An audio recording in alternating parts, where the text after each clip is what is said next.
অথনিৰ পৰা তোমাক মই ইমান চিঞৰি আছিলো সোধাই নাই নে কি কচোন আৰু এখন ৰুটি লাগে দি আছো ৰ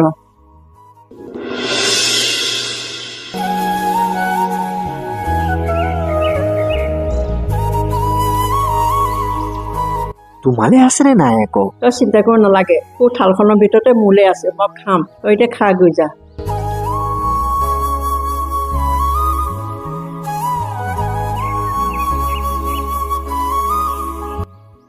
পাহৰিছিলোৱেই পানী গিলাচো দিবাচোন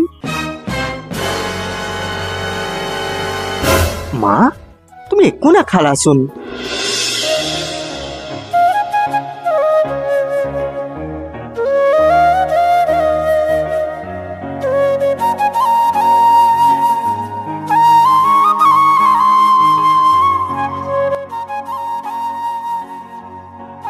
आई तो किहरे पूजी में